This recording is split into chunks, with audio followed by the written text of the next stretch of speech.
Nature submits to the will of the magician.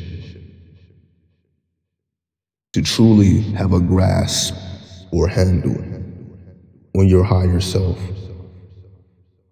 which is an extension of the law, the universal law, one must be willing to explore not just the mysteries of the laws, because they are very hidden and occult, so much so that you must develop astral sight or second sight to perceive the omens that are constantly amongst us and to be able to decode them accurately.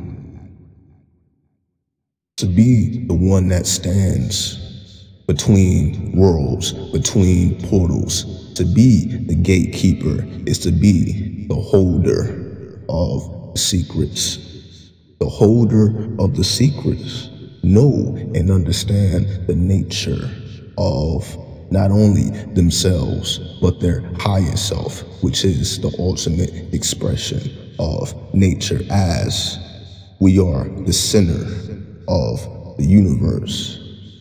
To be the center of the universe, one must have complete mastery over their environment in order to utilize and to extend your gifts. We extend our gifts through nature, through understanding the metals, the crystals, the incense, people, places, things, circumstances, fortune. All these things are extensions of nature that can be tuned into to obtain and achieve goals and feats that otherwise would have been deemed impossible.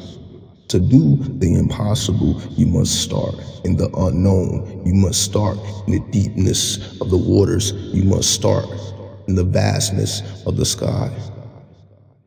To be the gatekeeper of the secrets, of the mysteries, to be someone who is deemed within self and within the ancestors, or amongst the ancestors, amongst the gods and the goddesses, the prince, the princess, the kings and the queens.